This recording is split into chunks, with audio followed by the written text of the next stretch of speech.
Fala Geração Forte, no Etan Lendo a Bíblia de hoje, Mateus 13 e Salmo de número 13.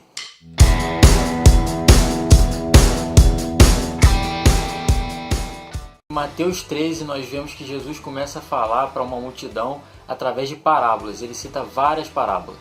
E os discípulos ficam se perguntando por que ele falava só por parábolas com aquele povo. Eles perguntam isso para Jesus e ele responde o seguinte: eles têm ouvidos, mas não conseguem ouvir, eles têm olhos, mas não conseguem perceber. Então Jesus tinha que falar a linguagem daquele povo, tinha que falar de uma forma que eles entenderiam. A primeira parábola é a parábola do semeador. E Jesus explica o seguinte: ele diz que um semeador saiu para semear e parte da semente caiu no meio do caminho. Ou seja, Jesus estava falando sobre todos aqueles que ouvem a palavra do reino, mas não a entendem. Vem o maligno e tira aquilo que foi semeado em seu coração, assim como ele diz que os pássaros pegaram essas sementes que estavam à beira do caminho.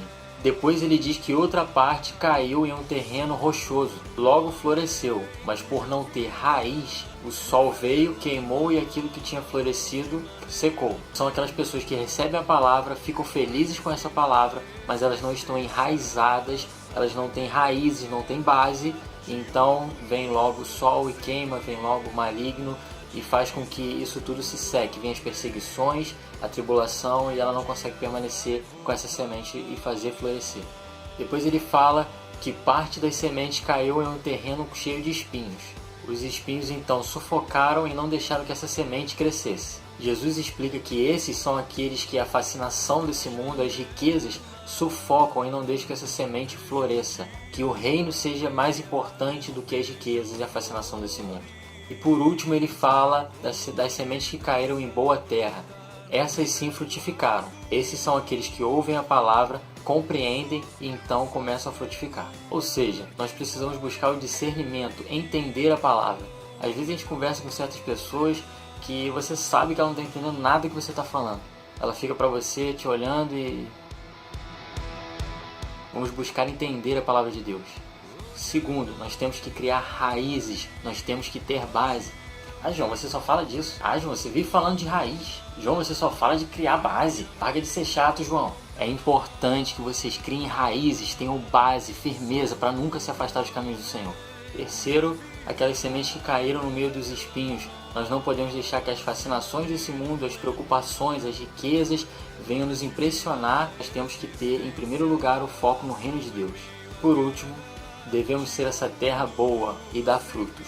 A segunda parábola é a do joio e do trigo. Jesus conta essa parábola para o povo para explicar como que vai ser depois dessa era. Ou seja, os anjos virão, separarão os que são bons e retos daqueles que são maus e cometem iniquidade. Aqueles que são maus vão ser queimados e aqueles que são bons ele irá guardar no seu celeiro, ou seja, herdarão a eternidade. Depois ele fala da parábola do grão de mostarda para exemplificar como é o reino. Ele quer dizer o seguinte, que nós não venhamos entender o reino como algo pequeno e insignificante. No começo, a mostarda é o menor dos grãos, mas quando cresce, é a maior das hortaliças e vira uma árvore onde os pássaros fazem seu ninho. Não ache que o reino de Deus é insignificante, que ele seja na sua vida essa maior das hortaliças, a árvore enorme, que você pense nisso o tempo todo e dê importância ao reino de Deus. Jesus fala e compara o reino dos céus ao fermento que uma mulher coloca numa grande quantidade de farinha e essa farinha fica toda levedada, ou seja, toda fermentada. Leve o reino de Deus até alguém, por menor que seja a porção do fermento, aonde você levar essa pequena porção do reino vai crescer. Depois Jesus conta a parábola do tesouro perdido e da pérola, para exemplificar que o reino de Deus vale a pena você largar tudo para trás, para ficar apenas com o reino de Deus e herdar a vida eterna. Outra parábola é a parábola da rede, que serve para exemplificar também que no fim dessa era haverá separação dos bons e dos ruins. Depois Jesus está pregando em Nazaré e as pessoas se perguntam: da onde vem tanta sabedoria? As pessoas ficam maravilhadas e dizem: esse não é o filho do carpinteiro? Não é o filho de Maria? Seus irmãos não são Tiago, José, Simão e Judas? Que as pessoas um dia olhem para nós e se perguntem: da onde vem tanta sabedoria? Nossa, como ele está bem na fé. Ele não é o filho da Joaquina? Não é o filho do Judas Creyson? Olha, como é que ele está bem? E que não seja ao contrário, que as pessoas não olhem para nós e digam o seguinte: ele não é o filho do Zé Ninguém com a coisa nenhuma? É sim, é ele mesmo. E aí, como é que ele tá? Ele tá lá. É um Zé Ninguém, fazendo coisa nenhuma. E no último versículo diz que Jesus não fez muitos milagres ali por causa da incredulidade daquele povo. Mais uma prova de que o que move a mão dele para operar alguma coisa é a nossa fé. E no Salmo de número 13, nós vemos os até quandos de Davi.